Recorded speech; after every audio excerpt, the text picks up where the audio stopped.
Faleminderit që pranuat të jeni pjesë e kësaj interviste. Është kënaqësi për ne si gazetar të rinj të bisedoj me ju dhe të njohim më nga afër rolin tuaj në jetën e shkollës. Faleminderit nga ana juaj që më dhat mundësinë që të shprehem. Filloj me pyetjen e parë. Si është të jesh në drejtoresha që e njeh tërsinë më mirë se orarin e shkollës?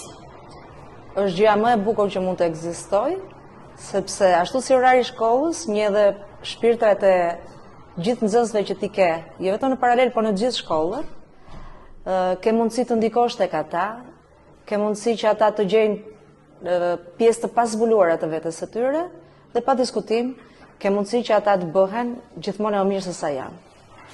Po të ishte shkolla jo një roman, cili do të ishte titulli i tij? Magjia e ditës. Ju ka marrë malli për orët e letërsisë apo e keni gjetur poezinë edhe në dokumente e mbledhje?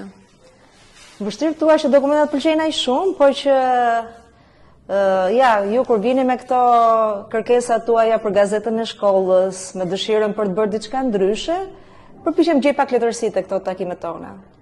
Cila është pjesa më e bukur e të qenit në drejtoresh, po më sfiduesja? Pjesa më e bukur është ajo që thash që ti ke të bësh me të rinj, të cilët kanë frymëzim, kanë dëshira, kanë pasione dhe kërkojnë mbështetjen për t'i arritur ato.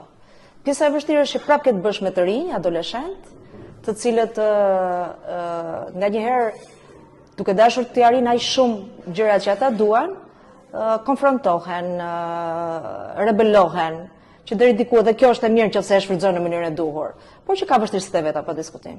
Si është të punosh me stafin e gazetës? Ka qenë një nga eksperiencat e mia më të bukura. Unë gjithmonë kam pasur një klub media, kam qenë pjesë e një klubi media. Për disa vite jemi shkëputur pak dhe kur erdhi kjo ide, them drejtën, pavarësisht vështirësive që mund të kemi hasur, ka qenë si një rikthim në dëshirat e mia më të fshehta. Cili është mësimi më i rëndësishëm që doni t'ua përcjellni nxënësve, jo vetëm si mësuese, por si njeri? Ti duan gjërat që bëjnë, ti duan njerëzit, të përpiqen të jenë më të mirë, versioni më i mirë i vetes çdo ditë. Po të kishit një faqe personale në gazetën e shkollës, çfarë doni të shkruani aty?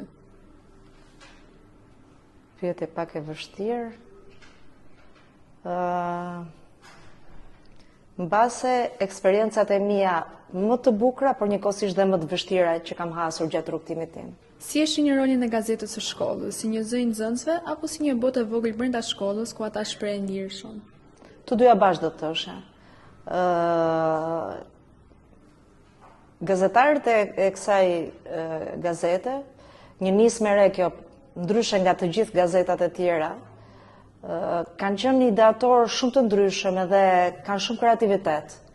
Kështu që është një mundësi shumë e mirë që nxënësit të gjejnë zërin e tyre, por dhe një mundësi shumë e mirë që të shprehin ato gjëra që mbase nga këndvështrimi jon ne nuk arrim t'i shikojmë gjithmonë. Cili ka qenë mësimi më i rëndësishëm që ju ka dhënë puna në këtë shkollë? Mësimi më i rëndësishëm ka qenë që të mos nxitohesh asnjëherë. Të mendosh, të gjykosh dhe të veprosh. Dhe për ta mbyllur, nëse do ta përshkruani të shkollën tonë me 3 fjalë, cilat do të ishin ato? Besim, guxim, arritje. Shumë faleminderit. Faleminderit nga ana juaj. Suksese.